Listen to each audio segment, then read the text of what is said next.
191, the soul of VA's Leak Tab in the building. I'm in the building with Leon, a.k.a. Boss Bags is in the building. How you doing? What's going on, man? What's going on? Good to be here. Yeah, so you're in the building with Leak Tab. You are the second episode, and you know, you're a Norfolk State alum, so it's always good to have an alum come back in the building. So how are you doing?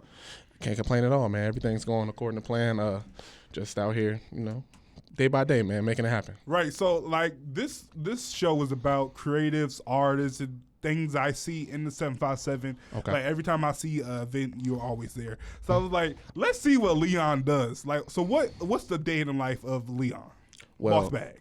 As far as the entrepreneurship side and the events and all that, really, I've been doing events ever since I was actually in school. Like, back in the day, we got here in, 2003, 2004. So, at that time, there was a lot, like Granby Street was the thing. Waterside was the thing. So we had a lot of clubs like Have a Nice Day Cafe, Bar Norfolk. Jillian's was still a thing over there on Waterside. Mm-hmm. Then if you went to Granby, we had Entourage, we had Sevens, we had Time, we had Voodoo. We had all these places. So at that time, I had a promotion group with my friends that are also alumni, Die Artists, Dre, and Terry, and we had a promo group called Sex in the City at the time. Okay. So we were doing events all up and down Granby that whole time I was here. So that's really where it got started as far as the events were, considered. And then after that, you just kept going and going and going and going, creating new events, and that's where we're at now. Most definitely. So let's talk about some of your events. Hey Ma, the new one, Rock the Dock. Yeah. I have friends who have horror stories of people who tried to get Rock the Dock tickets but couldn't get Rock the Dock tickets because they sold out. Yeah, man. So like, how does it feel to know that you put something on that, you know, is doing so well? I mean, at the end of the day, it's group effort. So, I mean, can't take credit for all that. So a lot of us involved with these events, from Rock the Dock to Hey Ma, obviously, Block Party, all this. Right. It's all, a collaborative effort. So really with Rock the Dock, that really kind of like hit immediately. We did that first one, and I mean, it just blew up. After that, like, we were dropping tickets like 500 at a time, and people were just eating them up in 2 minutes, 1 minute. People were really thinking it was a scam, and I was like, nah, we didn't expect this either. Right. So, we found a way to contain it, and, we were able to execute it on both sides of the water, in Norfolk and in Hampton as well. Right, most definitely. So Hampton is my city. I'm from Hampton. Me too. Bet. Yeah, man, Hampton, that's the crib. Okay, bet. Yeah. Well, when people be like, where you from? I'm like, Hampton / Newport News.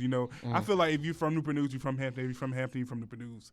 Kind of like that. Yeah, that's, we only got really, two cities over there, in Williamsburg, but that's a little up. Yeah, most definitely. So you graduated from Norfolk State in 2008. Yes, sir. So what's the difference do you see now and then? Like, everything. Okay, talk a little bit about it. Are you gonna tell me like, oh, this building wasn't here years ago? We had the old Brown Hall, obviously. I want to say the suites got here.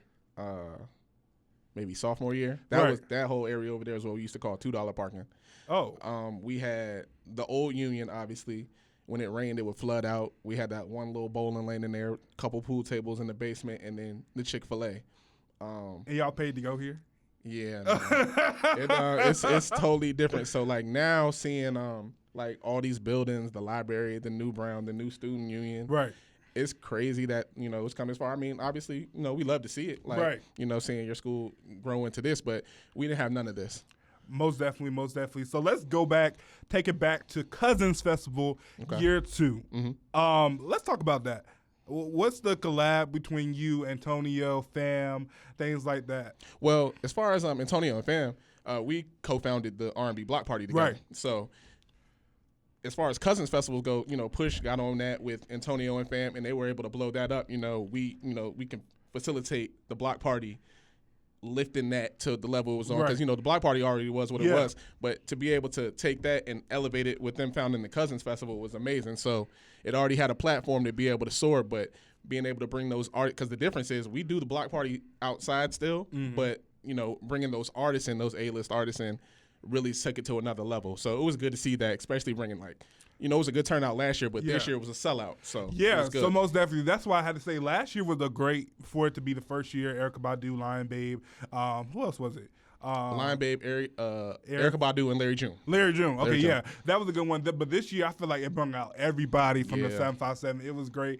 Antonio, Fam, Push, they're all great people. And, For sure. every time I see your story, like, you're either at a concert, but you don't do it regular. Like, you either in VIP or somebody got you, stuff like that. So, like, can you talk about you being connected with different people and how your friends, like, you being connected to all these different people, but your friends are like, well, can you connect me or can you connect yourself? Because I know sometimes you put on your story, you said put yourself on. Absolutely. But you are doing different things with different people. So can you talk a little bit about that? Put yourself on, like, a lot of people, have a misconception of it. Mm-hmm. So to kind of clear that up, put yourself on is just really about putting yourself in a position to do things that you want to do, not waiting on anybody to, plug you in or do whatever you want to do, because at the end of the day, somebody can do that for you, but you got to be in a position to where you're ready to do that. So, for instance, with, like, let's say you, for instance, you're a great host here at Hot 91. Right. I can have an opportunity for you. Right. And I could be like, hey, I know somebody that can do this, and then they can reach out to you, and you can go knock it out the park. Right. That's not me putting you on. That's me putting you in a position to be able to do what you already do. Right. Now, I'm not just putting I'm not just like, oh, that's my homie, go holler at him. Right. Nah, you already know what you're doing. So it's just a position where I'm able to give you an opportunity to go do something that you're already going to do, and I know you're capable of it, and I know they're going to come back to me and be like, yo, we appreciate you for reaching out and connecting me there. So You're still putting yourself on. It's just me being in the room that you're not in at the time, then I'm able to help you do that. Most definitely. So I had Breeze Barker on the show last week, and I asked him, I was like, does artists feel a type of way when, these big events happen and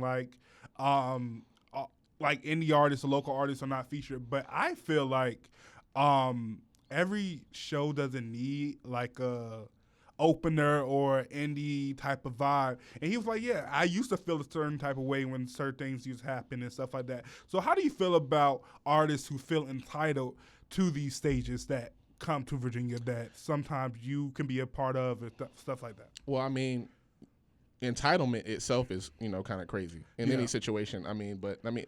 We've all felt entitled. I felt entitled to things. Right. Everyone's felt entitled to certain things. But being entitled to, someone else's business is kind of crazy. You can't, if somebody is putting something on, they don't necessarily owe you anything. Now, they can put you in a position to be there, but they don't owe you anything. And with the artists here, it's a lot of artists here, a lot of bubbling artists, a lot of artists that have come along and done great things and been out of here. Right. And there's a lot of artists that are still here building as well. Breeze is amazing. That's one of my guys. Like, he supports everything I do. I rock with Breeze. And he's actually super talented. I love his music. That's what I'm saying. Like, I get sent music all the time, but sometimes the music is not good. Yeah. Like, if you can't be entitled and you're not good. Right. Like, it got to be a balance. No, I get it. Yeah. Nah, but like I said, Breeze, he's really amazing, and Breeze is really putting real work behind it. I don't even know where Breeze is at half the time. I think he here and he in New York shooting a video. His song just got licensed by the NFL. Yeah, and he's deserving of it because he's really putting the effort in. He really goes hard for his music. A lot of people will make a song or shoot a video and they expect other people to push it. You can't expect anybody to go harder for you than you go for yourself. So he really has an engine behind his team. They all support him. Breeze got a support from his team, like how people in these other cities like Atlanta and New York support their team. They really rocking with him. Right. And in Virginia, we don't really have that that support system. Even with opening shows. So if you hear there's an opener, a lot of people be like, well, what time the headliner going on? Because that's when I'm gonna go. And Atlanta and Memphis and New York, they're really back in their local artists. They'll pull up, and they're supporting it. Yeah. So that's one thing I think maybe here in Virginia that we're lacking. I think it's coming along, especially with the artists, really putting out better content, better music. So it's something that you actually want to get behind too. Most definitely. So let's talk about the marketing behind things. I know you make the different merch. Every time I see you, it's a different merch every time. So what's the theory behind the merch? How do you come up with that? With the merch, well, I really started doing merch initially. I want to say about 2016, and it used to just be stuff that I would say, So people used to always say stuff to me or whatever, jokes or whatever, and I would always say allegedly. Right. That was my thing. Oh, that's my word. I literally used to say allegedly, and then somebody was put it on a shirt. So at this time, I was like, you know what, whatever, I'll put it on a shirt. I went to Michael's at the time, and I just bought a whole bunch of shirts, blank color shirts, camo, tie dye shirts. Just went and got them at T-Mania, just little vinyl, allegedly. I don't even know how many of those shirts I sold that Wow. summer. It was hundreds. Like Wow. like at the time, everybody was going to Paradise Ocean Club and all these other places. And like if you would go out there, you would see everybody in that shirt. So Right. from that, like I really started branding like myself, like with the Put Yourself On, and I was like branding everything. Like Right. I mean, rugs in my house, mirrors, actual merch, like appliances, anything that I could like if you went to my house, you would see like everything, it would have my logo on it. Right. Because I was like, branding that at the time. Right. Heavily. And, people was rocking with it. And like, I never really like just made stuff to sell. I would make stuff that I like. Yeah. And then I would wear it or I would show it. And then I would realize that other people liked it. And I was like, okay, this is something that I could really sell. And I could really market. And it blew up from there. Most definitely, most definitely. So like you say, you're a graduate of Norfolk State University. Homecoming is coming up. We ready for that. We love a homecoming. Okay. So I'm a little nervous, not gonna lie, because Michael Vick, head coach. Yeah. First homecoming. Yeah. How you feel about that? You're always on the floor. You're always, in the building. I mean, I believe in my boy, man. He from the crib. He from the crib. We all, had expectations. Maybe some of them were unrealistic, but this is our first year out, so right. I'm back. I'm behind my guy. Right. But we had a big loss, but that was kind of expected. But all these other losses, like we're really in the game, and like we're actually winning these games, right? And then we just can't hang in there at the end. But ultimately, I just hope that we can find a way to win and find a way to build for next year. And with homecoming, it's homecoming, so right. we know that we're gonna get the team's best effort. But even like before that, we got Hampton this weekend, and like. We need that. Right. Like, we need that. That's the battle of the Bay. We need that anyway. Like, it don't matter. Right. It don't matter if we didn't win no games all season. That's the one you want to win. Yeah. So hopefully we can pull that out. And with homecoming, we want that good energy. We want everybody up, beating, operating on a high level. So hopefully we can pull that one out. And I think it's possible. I think we could do it. Most definitely. And what I love about homecoming, it brings everybody out. When I say everybody, I mean like all the different people who put on the events, between Creative Nation, between Not Your Typical Homecoming, between Alumni Fest. Yeah. How I know you work with pretty much, I think you work with all of them, do you? All of them except one. Okay, except one. Okay, so like how does it feel to know that these people are here to put something on for the city? See, the thing about that is like the good thing about Norfolk State homecoming is Norfolk State doesn't belong to Norfolk State during homecoming. Right. Norfolk State is the city's homecoming. Right. Like, this is like a real reunion of everybody around here. Right. So, there's a high influx of people coming through here. So like with all the events, there's something really for everyone. Right. Like a lot of people it can get a little weird at homecoming time, just like because people try to make it a competition. It's really not that. Right. You can this is not like an election. Right. You're going to have an event. People are going to go to the event that suits them the best. Like, there's no need to, go back and forth over whose is this, whose is that. You have your event. You got your market. You got your demo. People are going to come rock with who they rock with. Right. And everybody can have a good time. And it's, we have, 50,000? Yeah. And last year, I believe it was 50,000. Yeah. This year is going to be crazy. Yeah, there's no, there isn't 1, 2, 3, 4, 5, 6, 7, 8 parties that can, hold 50,000 people. Right. Your party's going to be fine. Right. You know what I'm saying? Your party's going to be marketed how you want to, branded how you want to, appeal to the people. And this year, it's we got everybody having homecoming right now. Yeah. We got ODU down the road. We got Hampton, Have you been to a PWI homecoming? Yeah, absolutely. I've never been to a PWI. Yeah, I've been to a. How's their homecoming? I never. It's what you it's what you think it would be. Oh, okay. Okay, a little bland. I mean, the tailgates get a little rowdy. I mean, the parties are, right. the parties. And I love NSU homecoming because people that went to ODU, they be claiming that they go to Norfolk State. No, you didn't go to Norfolk State. Hey. But it's homecoming. I just made a post about that yesterday. I said, I was making my post where I was like, NSU, we got more drops coming. Hampton, you're on the clock. ODU, blend in and see it through. So, really blend in. They're welcome. Yeah. I know Kiana Patterson, I know she didn't go to Norfolk State, but she loved NSU. C Money, she went to ODU. Yeah. She be claiming NSU. Yeah. So it's always great to see. And, let's talk about Boosie. Because now on campus they have this app called Fizz. Yeah. So somebody posted a video of Boosie saying whatever. I run the socials for Hot 91. Yeah. So I was like, let me post this on the Hot 91 page. So I posted that is at like 200,000 views. Yeah. And then 2 days later, I see something. Boosie and Trey Songz is coming down here for a tailgate concert. Yeah. And that's when I was like, the tailgate, that's going to be a little crazy. So can you speak a little bit about that? Man, well, tailgate is already crazy. Yeah. We already know. Everybody knows. It's ain't no secret. We know what happened to that fence. Yeah. I have that video still in my phone. We know what happened to that fence. So I mean, that's a lot of people's main event for homecoming. That tailgate. This year with the young alumni tailgate, we got about good 6 spots. Shout out to the twins. Shout out to DTLR, Jordan, Izzy, SK, everybody on that. Oh, that's y'all? Yeah. Oh, that's y'all stage? Yeah. Okay, so twins. I gotta show love to the twins. They really they've been doing that for like a while. But Sean reached out. He was like, this year let's just do it. Way bigger. We got the stages, the LED screens. We really want to make it look like. We really want to make it look like something, so I can't not shout them out because they the driving engine behind that. But I think ever since my freshman year, y'all have been out there. Yeah, this is my last homecoming coming up. Yeah, we've been outside. Oh yeah, okay, bet I didn't realize that was y'all. So that's gonna like last year we had a real good time with that.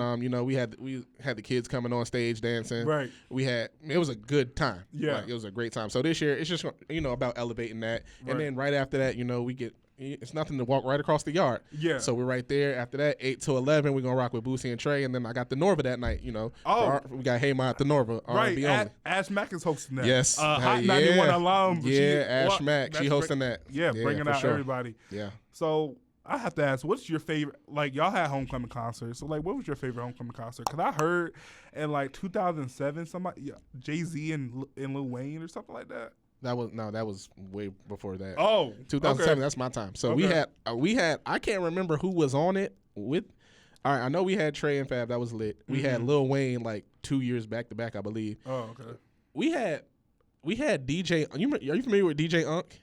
Walk It Out. Oh yeah, I know that. Yeah, man, we had him 1 year. He smoked it. Did y'all have a Spring Fest? We have homecoming and then we have Springfest, so we have 2 concerts. I don't remember Springfest being a thing. Oh, could have been. I don't recall Springfest, but the homecoming concerts, our homecoming concerts was like a real thing. Right. Like I don't know how they are now. Well, I did go. Was it last year or the year before? ESTG. Was that last year? No, that was the year before. Okay, I popped in there just because I'm an ESTG fan, so I popped in there. But like our concerts was like they felt like a concert. I feel like we had Gorilla, and I feel like that was she brought production. But my thing is when they pick the people for the concerts, they pick people who are like up and coming is cool. Yeah. But like they only have one song. Yeah. So like that's not a concert to me. Yeah, I mean, well. Back then, like I said, that's karaoke. Like back then, like I said, we had like these people had catalogs. We had Trey Songz, we had Fab, we had Lil Wayne. Yeah. Like these people had like actual catalogs, so you could really be in there and like get that full concert experience. Now it's like y'all got the whole TikTok era, so you get you one or two little bangers, and you can go in there and turn it up. Then I mean, obviously they do try to do their other songs, but they may not go over. Right, like, you're like really like just waiting on what you want to hear. Right, but I mean. It is what it is. And also, like for Springfest, it's more like R&B and like rap.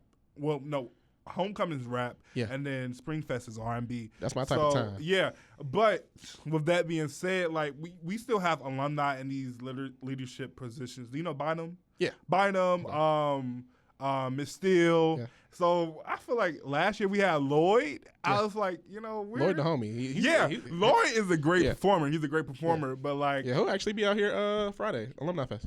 Oh, yeah. Oh, they got him over there. Yeah. Oh, okay. Well, see, you learn something new every day. But like, how do you feel about like these alumni being in these like leader? Like, would you ever come back to work at NSU? Oh, me personally? No.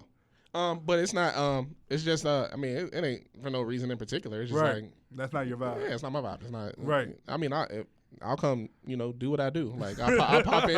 Like I was just telling you before we got on the air. Like I was at the game last year, the basketball game. I ended up doing the PA for it. Right. Out of nowhere. Right. So I always like I'll plug in and fill in. But like on the day to day, nah. I don't want to be the one making those calls. Right. Because I know it. I mean, like it feel like working here kind of feel like politics. You like they either gonna rock it or either gonna not rock with it. So yeah, that's why I stay at the radio station, and But this is more like a freaking flowy. You can do what you gotta do. But when it comes time to make those decisions, and it's like people looking at you crazy if you don't go the way they want you to go, then it's like you don't want to do that. Yeah. Okay, let's get right into it. So, WWE wrestling. Let's talk about that. So you said you used to watch wrestling. Yes. I got the Undertaker shirt on. That's an OG. I know who that is. Like, I grew up in that era. Like when I was younger, like my pops used to order us the pay-per-view and we would have the sleepover. So I'm talking about like back then, like the Bret Harts, the Owen Harts. Like we was actually watching the pay-per-view when Owen Hart passed away when he fell. Like that. Shawn Michaels. You saw that live? Yeah, we saw that live. Like it just went to Fizz, which was crazy. But like the Undertaker, all that Mankind, The Rock, Goldberg, like we thought like not back then, thinking it's all real. Right. We thought Goldberg was never gonna lose. Right. Like that's the type of time I was on back then. But now, I mean, I still see it. Like it comes to the scope all the time. I went there like not this time, but like the time before. Right. I'm familiar with. I know who like John Cena is, and but I don't know like a lot of these other newer wrestlers. Right. But I'm glad to see that like kids now and like I mean even adults now still rock with it like how I did back then. But I just kind of lost my way with it after the Attitude Era. Like that was really my time. Okay, but I think I came in like after the Attitude Era. Yeah. Because I was born in like where the camera at? I was born in the 2000s. You was born in the 2000s? Yes. I just turned 21. Oh, yeah, I got a lot of time on you. I got a lot of time on you. But people think I'm older. Yeah. Like, when we was at the, it was the Cousins kickoff. Cousins kickoff. Yeah, the day before Cousins. Okay, yeah, and they were like. At Waterside. Yeah. Okay, yeah. Mind you, they was like, do you want to drink? And I was like, no. It's people here. Mind you, it was radio people there. So if I leave Hot 91, I need jobs. So right, yeah. Play it cool, play it cool. But yeah, it's like, people think I was older than that, but I just turned 21. But I know when I interviewed Fam back in that was like when Cousins rollout was first happening. I was like, when Buy You a Drink come on, you gonna buy everybody a drink? He was like, yeah, I'm gonna buy everybody a drink. Night of Cousins, I didn't see him. So Fam, you owe me a drink, Fam will get you right. Fam just know how to disappear. Like he don't do it on purpose, but you see Fam and you won't see Fam for the rest of the night. That's my guy though, man. Right. Great guy. Okay, and lastly, we're gonna talk about the clips. Yeah. They just dropped a new music video for The Birds Don't Sing. Yeah. Did you watch that? Yeah, I saw the clip and I saw Tyrod. Right. Yeah, Tyrod. You know from the crib from Hampton. Yeah. That's dope. Yeah. That song's amazing. It was a hell of a way to set off their their album. So much passion in that song, obviously, with their, their mother and father. Right. Push a cool dude, man. It's always love when always love when I see him. Same with Malice. I was here for their show in Virginia Beach, but I had an event that night, so they ended up going on a little bit late. So I ended up missing a majority of their show. So I ended up flying to Chicago to see the whole thing. Oh wow! And when I got there, it was a great show. Right. Kicked it backstage. It was all love. They show mad love every time. Yeah, that's what I'm saying. I met, I haven't met Pharrell yet, but I met Pusha, Malice, and they're down to earth. Super cool. When Timbaland, he's getting his own street naming. Yeah. I'm going to be there. Yeah. I think Missy's going to be there. So I haven't met Missy, but I heard a few things. But I never go off what people absolutely. say. But yeah, Boss Bags in the building. Thank you so much for coming by. Most definitely. I just want to ask one last thing. If you can give any motivation to anybody right now on a business standpoint, because I see you're a boss, like you say, boss. Yeah. So give it to them. Show up for your people. Be a man or a woman of your word. Give credit where it's due. Just handle your business honorably. Just be honorable. A lot of times, things can go left or, any type of way, but just, standing on principle is huge. The money, is nice and making in business, but the relationships mean more. Obviously, you want both, but the relationships matter a lot more. So, the money can come and go, but it's always somebody that's going to take care of you if you, make them feel, seen and important. They'll take care of you in the long run. So just build those relationships more, worry about building your relationships, focus on that. And that's pretty much it, man.